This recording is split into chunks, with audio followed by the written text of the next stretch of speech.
প্রথম রেল চালু হয়? 1854 সালে। পশ্চিমবঙ্গের প্রধান খাদ্যশস্য কোনটি? তো ধান। 3 বিঘা করিডোর কোথায় অবস্থিত? কোচবিহার। দ্বারকেশ্বর ও শিলাবতী নদীর মিলিত নাম কি? রূপনারায়ণ। কেলেঘাই ও কংসাবতী নদীর মিলিত নাম কি? হলদি। পশ্চিমবঙ্গের ধানের গোলা কোন জেলাকে বলে? বর্ধমান জেলা।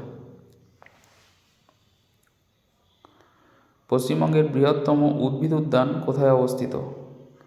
শিবপুর, হাওড়া। পশ্চিমবঙ্গের কোন জেলায় তামাক চাষ হয়? কোচবিহার। পশ্চিমবঙ্গের কোন শিল্পাঞ্চল কেন্দ্রকে ভারতের রুর বলা হয়? দুর্গাপুরকে বলা হয়। পশ্চিমবঙ্গের কয়লা খনি কাকে বলা হয়? রানীগঞ্জকে বলা হয় কয়লা খনি পশ্চিমবঙ্গের। পশ্চিমবঙ্গের আন্তর্জাতিক বিমানবন্দর কোনটি? নেতাজি সুভাষচন্দ্র বসু বিমানবন্দর, দমদম এয়ারপোর্ট। পশ্চিমবঙ্গের সর্বোচ্চ শৃঙ্গ কোনটি? সান্দাকফু, সিঙ্গলীলা পর্বতের। পশ্চিমবঙ্গের বৃহত্তম ক্রীড়াঙ্গন কোনটি? তো যুবভারতী ক্রীড়াঙ্গন। পশ্চিমবঙ্গের দীর্ঘতম সেতু কোনটি? জয়ী সেতু হচ্ছে দীর্ঘতম সেতু। পশ্চিমবঙ্গের কোন শহরকে বাংলার অক্সফোর্ড বলা হয়? নবদ্বীপ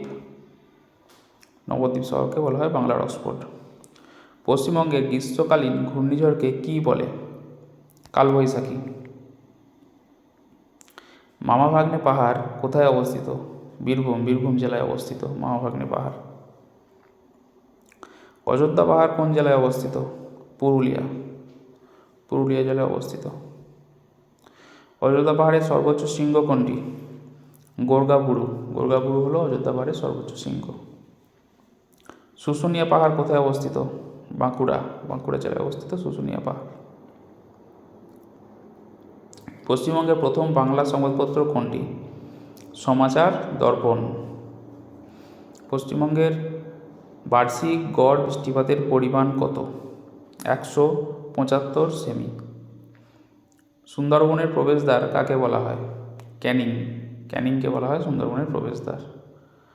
বর্তমানে পশ্চিমবঙ্গের জেলার সংখ্যা কত? 23টি। পশ্চিমবঙ্গের কোন জেলায় কোনো মহকুমা নেই? কলকাতা জেলায় কোনো মহকুমা নেই।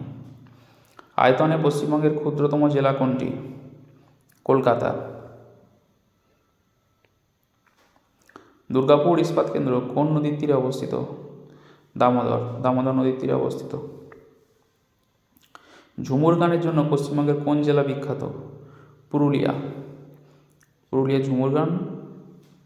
কোন নদী মালদা জেলাকে 2 ভাগে ভাগ করেছে? মহানন্দা নদী। কোন দেশের সাথে পশ্চিমবঙ্গের সীমানা সবচেয়ে বেশি? বাংলাদেশ।